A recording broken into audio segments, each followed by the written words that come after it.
ማንቸስተር ዩናይትድ ሁለት የመሃል ሜዳ ተጫዋቾችን ቢያስፈርምም ሶስተኛ የመሃል ሜዳ ፈራሚ እንደሚኖር እንግዲህ ሁላችንም እንጠብቃለን። ዩናይትድም አንድ የቀረውን የመሃል ሜዳ ተጫዋች ለማስፈረም እንግዲህ ከነዚህ 6 ተጫዋቾች አንደኛው ሊሆን እንደሚችል እየተጠበቀ ነው። ዩናይትድ የትኛውን ተጫዋች የማግኘት እድል አለው፣ የትኛውስ ተጫዋች ቢመጣ ለዩናይትድ ጠቃሚ ነው የሚለውን ነገር በዛል። ለዚህ ቻናል ግን አዲስ ከሆኑ ሰብስክራይብ ማድረግ እንዳይረሳ። ወደ ቪዲዮ እንሂድ።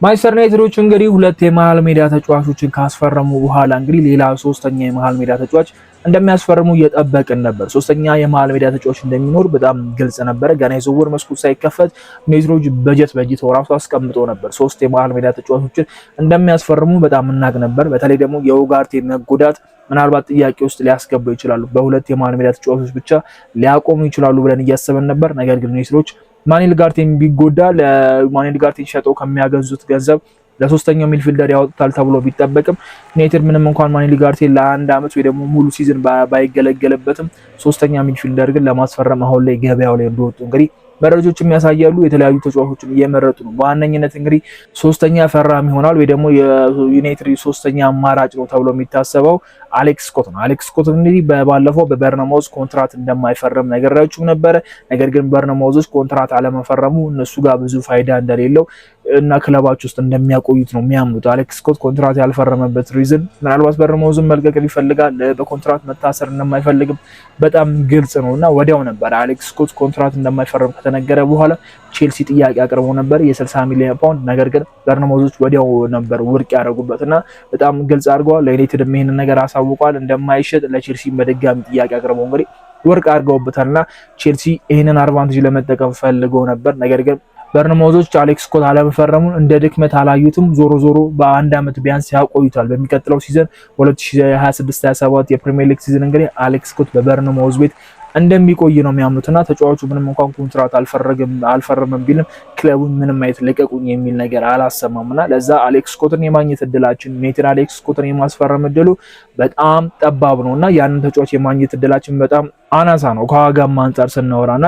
የተለጠፈበት ዋጋ 80 እና 85 በእነዚህ መሃሎች ነው የሚመጣውና የነ ቶናሊን ዋጋ ከሰማን በኋላ የነ አንደርሰንን የማቲያስ ፈርናንዴዝን ዋጋ ካየን በኋላ ደግሞ በርነማውዝ ደግሞ ካለው ኤጅም አንፃር ያንን ዋጋ ከፍ ለማድረግ ይሞክራል ተብሎ የሚጠበቃልና መነሻ ተደርጎ ነው 80 እና 85 እየተባለ የሚገኘው። ምናልባት ልሸጠው እንኳን ብሎ ጥያቄዎችን መቀበል ቢጀምር እርግጠኛ ነኝ ከ100 እና ከዛ በላይ የሆነ እድል ሰፊ ነውና በተለይ ደግሞ እንግሊዛዊ ነው። እንግሊዛዊ ተጫዋቾች ምን ያህል ዋጋቸው እንደሚጋነን እንዲሁም እናውቃለንና ሞርጋን ሮጀርስ ከአስቶን ቪላ ወደ ቼልሲ ያመራበትን ዋጋ ስንመለከተው ምን ያህል ከፍተኛ እንደሆነ ያሳየናል ብዬ አስባለሁና አሌክስ ስኮትን ዩናይትዶች የማስፈረም እድላቸው በጣም ጠባብ ነው። በዚህ የክረምት ዝውውር የሆነ አዲስ ነገር ካልሰማን አዲስ ነገር ካልተፈጠረ አሌክስ ስኮት ክለቡን ልቀቁኝ የሚል ጥያቄ ካላቀረበ በስተቀር ምንም ነገር የምንሰማበት እድል ጠባብ ነውና ካሉት ዩናይትድ የመጨረሻ ሊስት ተብሎ ከተቀመጡት ተጫዋቾች እንግዲህ ዩናይትድ በከፍተኛ ሁኔታ የሚፈልገው ግን ደግሞ ዩናይትድ ማያገኝበት እድል ሰፊ የሆነበት ተጫዋች አሌክስ ስኮት ይመስለኛልና የእሱን ጉዳይ በዚህኛው የዝውውር መስኮት እንደማይሳካ አምነን ወደ ሌሎቹ ማተኮር ቢችሉ በጣም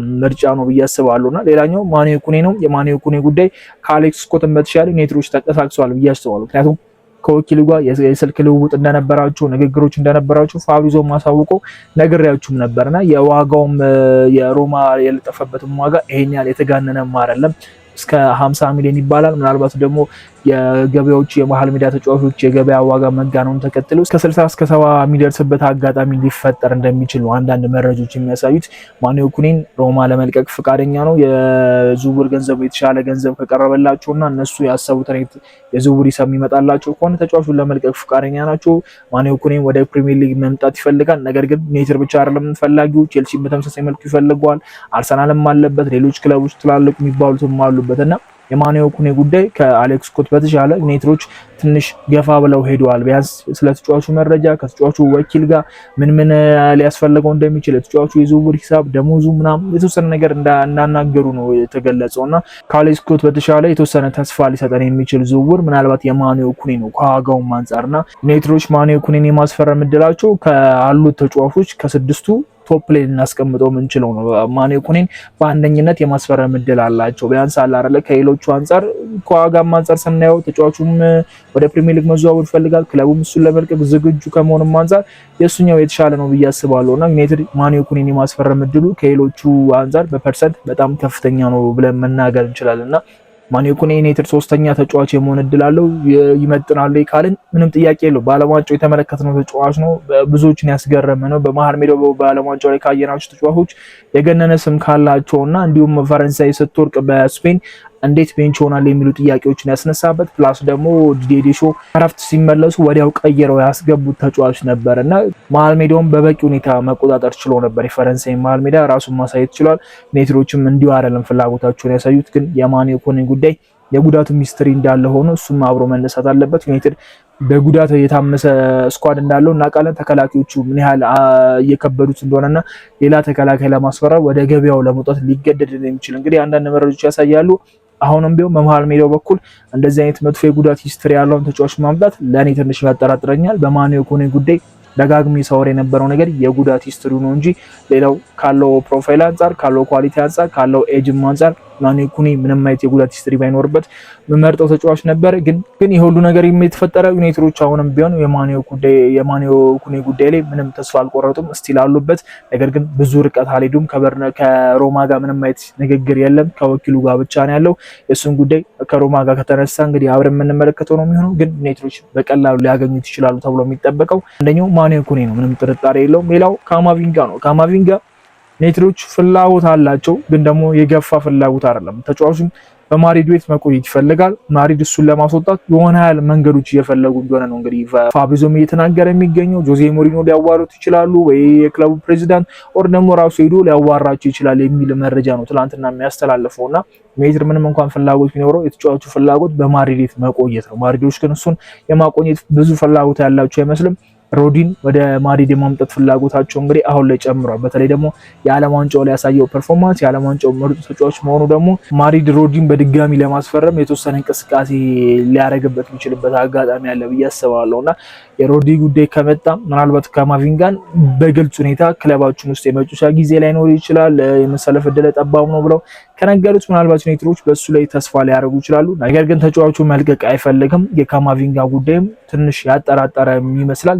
ዋጋውንም ስንመለከት 60 ሚሊዮን የተለጠፈበት ይሄን ያህል የተጋነነ ዋጋ የለውም። ግን ሶስተኛ ሚድፊልደር እሱን እንመርጣለን የራሱ ጥያቄ ነው። እኔ ካማቪንጋን ከቴሌማንስ እና ከሳንቶስ ቀጥሎ የምናስፈረመው ተጫዋች ባይሆን እመርጣለሁ። ይሄን ያህል ትልቅ ኳሊቲ ያለው ብዬ ማስበው ተጫዋች አይደለም። አይኖ በትልቅ ክለብ ውስጥ ተጫውቷል። የሻምፒዮንስ ሊግ ልምድ አለው። ዩናይትዶች እንደዚህ የተጫዋቾችን ነው በሰዓት ላይ የሚፈልጉት። የሻምፒዮንስ ሊግ ልምድ ያለው ትላልቅ ጌሞች ላይ ፐርፎርም ማድረግ የሚችልና የተወሰነ ልምድ ያለው ተጫዋች ይፈልጋሉ። ግን ካማቪንጋ ለመሃል ሜዳችን መፍትሄ ነው ብዬ ማላስበው ተጫዋች ነው። እንደ ግሌ ግን ዩናይትዶች እንደ ሊስት ያስቀመጡት ተጫዋች ነውና የካማቪንጋም ጉዳይ በሱና በማድሪድ ሁኔታ የሚወሰን ይመስለኛል። ልክ እንደ ቱዋሜኒ አይነት ነገር አይደለም። ማድሪዶች ቱዋሜኒ የዚህን ያህል አልገፉትም። አሁን ካማቪንጋን እየገፉት የሚገኝበትና ነገሮች ግልጽ ይመስላሉ። ካማቪንጋ እንዲወጣላቸው ፈልጉ ይመስላሉ። ተጫዋቹ ምንም እንኳን በክለቡ መቆየት ቢፈልግም እና የእሱ ጉዳይ እስቲ አጠራጣሪ ነው። ዩናይትዶች ምን ያህል ሊቆዩ ይችላሉ፣ ምን ያህል ሊገፉበት ይችላሉ፣ የእነሱም ውሳኔ አይደለም። ርቀው ቢሄዱም ካማቪንጋ ማድሪድን መልቀቅ ካልፈለገ ድረስ ዝውውሩ እንደማይሳካ እናውቃለን እና የአሌክስ ስኮት ክለቡ መልቀቅ አይፈልግም። ካማቪንጋ ደግሞ ክለቡ መልቀቅ አይፈልግም። የነዚህ ዝውውሮች ትንሽ ከበድ ይላሉ። አሁንም ቢሆን የማኑኤል ኩኒ ቶፕ ላይ እንዳለ ነው የሚሰማና ሌላኛው ባሊባ ነው። ባሊባ እኔ ከሁሉም ተጫዋቾች ምርጬ ማድረገው ተጫዋች ነው። በዩናይትድ ቤት ማየት የሚፈልገው ተጫዋች ነው። ዩናይትዶች ክለቡን የሚመርጥ ተጫዋች ነው የምንፈልገው ከሚሉትም አንጻር ባሊባ ምን ያህል ዩናይትዶችን መቀላቀል እንደሚፈልግ ከባለፈው አመት ጀምሮ አሳይቶናል። ሙሉ አመቱን ምንም እንኳን መጥፎ የሚባል ሲዝን ቢያሳልፍም ነገር ግን ዩናይትድ ለመቀላቀል ያለው ፍላጎት ምን ያህል ከፍተኛ እንደሆነ አይተናል። በተለይ ደግሞ የመጨረሻው የብራይተንን ጨዋታ ከተጫዋቾቹ ጋር የነበረው ኢንተራክሽን ተጫዋቾቹ ጋር የተወሰነ ጥያቄዎች እንዳቀረበ አንዳንድ መረጃዎች ሲወጣ ነበረ። ብሩኖ ፈርናንዴዝ ሊያናግረው ሲሞክር ነበር። የሆነ ስሜት ይሰጥ ነበር አይደል? ክለባችን የሚቀላቀል ይመስል ነበር። የመጨረሻው ጨዋታ ደግሞ ከተጫዋቾቹ ጋር የነበረው እንቅስቃሴና ዶርጉም ተጠይቆ ነበር በዛ ሰዓት ስለ ባሊባ ምን ታስባለህ አይነት ነገር ምንም አይነት ኮሜንት መስጠት አልፈለገም እና ዘሎት ነበር። ባሊባ ኳሊቲ ያለው ተጫዋች እንደሆነ እናውቃለን። ፕሪሚየር ሊግ ልምድ ያለው ተጫዋች ነው። ከአንድ ሲዝን በፊት ከ100 ሚሊዮን በላይ ዩናይትዶች ለማውጣት ለሱ የተዘጋጁበት ተጫዋች ነው። አሁን ሮድሪ አይታችሁታል አይደል? ከኤሲኤል ጉዳቱ በኋላ በቃ ሮድሪ ጠፍቶበታል። ሮድሪ ከዚህ በኋላ ለሲቲ መሃል ሜዳ ወሳኝ ተጫዋች አይደለም። ማድሪድም አልፈልግም ብለው ሲወጣው የሮድሪ ኳሊቲ ያጣ ይመስል ነበር። ነገር ግን የዓለም ዋንጫው ላይ ያሳየው ፐርፎርማንስ ሮድሪን በድጋሚ ማድሪዶች እንዲፈልጉ አድርጓቸዋል። የሱም ህልም ወደ ማድሪድ መዘዋወር ስለሚፈልግ እንዲሳካለት ረድቶታል። ያ ፐርፎርማንሱ ተመልሶ መጥቷልና አመቱን ሙሉ ጥሩ ሳይሆን ቀርቶ እንግዲህ በአንድ ቶርናመንት ውስጥ ራሱን በደንብ ማሳየት ይችላል። ያለውን ኳሊቲ ማውጣት ይችላልና ባሊባም ከእድሜው አንጻር በጣም ገና ነው። ኔትሮች ደግሞ ከሚፈልጉትም አጫወት አንጻር በጣም ዲፌንሲቭ የሆነ ፊዚካሊ ማሸነፍ የሚችል ተጫዋች ይፈልጋሉና ባሊባ ምንም ጥያቄ የለውም። ፊዚካሊ በጣም አሪፍ ነው። ኳስን ከተከላካዮች መስሮቶ ወደ አጥቂዎቹ የሚያደርስበት መንገድ ሌላኛው ኳሊቲ ነውና ለኔ ባሊባ ምርጫዬ ነው። ባሊባ ላይ ተመልሰው ቢመጡ የባሊባ ጉዳይ በግል ሁኔታ ምንም ጥያቄ የለውም፣ ያለቀለት ጉዳይ ነው። ኔትሮች አሁንም ቢሆን ውሳኔ ማስተላለፍ ነው እንጂ የቀራቸው ባሊባ ዩናይትድን እየጠበቀ እንደሆነ መረጃዎች የሚያሳያሉ። እሱም በድጋሚ ቃሉን ሰጥቷቸው ነበር። ትዝ የሚላችሁ ከሆነ የሆነ ሰዓት ላይ ለማረጋገጥ የባሊባን ሁኔታ አጥንተው ነበረ። አሁንም ቢሆን ዩናይትድን መቀላቀል እንደሚፈልግና አሁንም ቢሆን ፐርሰናል ተርማቸው አግሪ እንደሆነ እንደቀጠለ ነው እንግዲህ የተናገሩት። ግን ደግሞ ዩናይትዶች የባሊባ ፐርፎርማንስ አጠራጥሯቸው ከዚህ ዝውውር የሆነ የወጡ ይመስላል ወይ ደግሞ እንደ መጨረሻ አማራጭ ያዙዝም ይመስላል።